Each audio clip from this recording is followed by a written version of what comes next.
Welcome back to the CryptoLabs channel. Just had a really good one-on-one call with a client in Fast Track, and I was so called to share this because I saw the aha moment come through for them. And I have a pretty good feeling that aha moment's going to come through for you as well. Now, we can intellectually understand this, but sometimes it takes a while until we actually embody it. We're building our DeFi portfolios for cash flow.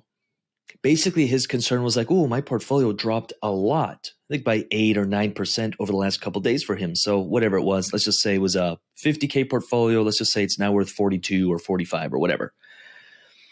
And as they should be, they were a little concerned with that. And I reminded them of the golden rule. When we started entering positions, we did a lot of research, a lot of time spent on getting into assets, getting into pairs, and basically investing into positions that we would be holding long-term anyway. 90%, almost all of the things that I'm in are long-term holds. Now, there's a small percentage of my portfolio that isn't, oh, I would hold this on for the long term. It's a little more speculative.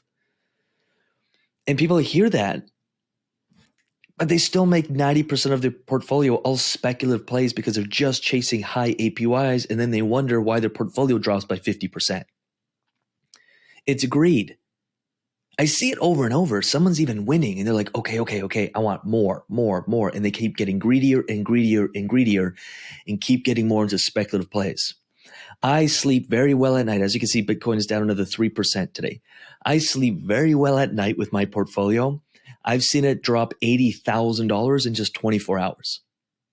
The old me would have freaked out because all the assets I'd be holding, I wouldn't know why I'm holding them. I was just chasing returns or just chasing what someone else told me. Now, you could go through my entire portfolio and I could tell you exactly why I hold every asset I hold and what my exit for each is, what my plan for each is. And there's not that many. I think there's 12. With some more, the speculative plays, I probably have like 15, but they're all very small positions and they're all over different hot wallets.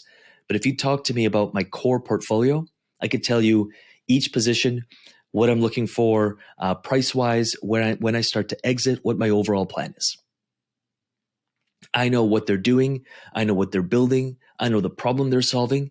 And if I see something drop by 20%, which one of my assets dropped 20% here, we got to be careful what we call an asset, but for simplicity here, we'll call it an asset. Nothing is really an asset. Even Bitcoin isn't an asset. Lucas, how could you say that? If you buy Bitcoin at 65 grand and you sell it at 62, what was it? It was a liability. It lost you money. It cost you money. But there's a high probability that the portfolio that I built, I'm holding a nice bag of assets. Now, nothing is guaranteed, but I'm holding a bag of assets. And so if values drop, if my portfolio drops by 10% overall, if my positions and my liquidity pools drop, even if they go out of range, I'm like, oh, okay. Earnings will be hit for a little bit, but just like any business, no business that I know of, especially when you're first starting it, you don't just see insane profits every single month over and over and over forever. There's even seasons in established businesses. I've run a lot of established businesses where for 2 or 3 months we were in the red because we were heavily investing in people or ads or inventory or whatever that may be, or travel or coaching, masterminds, whatever. And we'd see green days, green weeks, green months. But when you believe that your business is an asset, you don't mind that. And it's amateur hour out here in the crypto DeFi space. And I say that with respect, but we got to level our stuff up.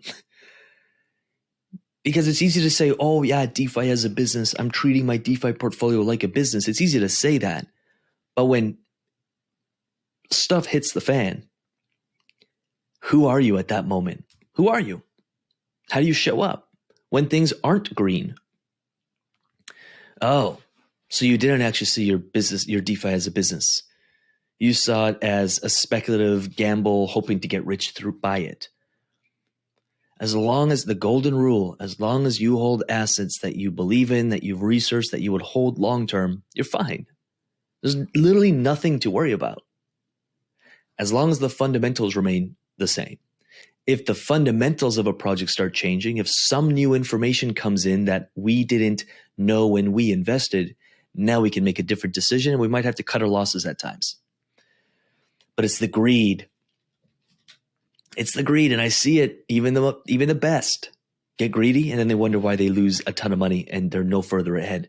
We cannot be greedy in this game. The market will snap back. The market will punish you for it. Really hope that helps. I just wanted to jump in here and share that. I hope this helps just one individual. If it does, then this video and all the work around it was worth my time. I truly appreciate you. I'm cheering for you. I know sometimes I can be a little bit direct and just speak the truth, but I'm not doing it to place us in a position or frequency or a state of shame or guilt or like blaming ourselves. That's not what I'm getting at. We take full responsibility. We learn from our lessons. We set the vision and then we move forward. Wham, bam, done. Thank you, ma'am.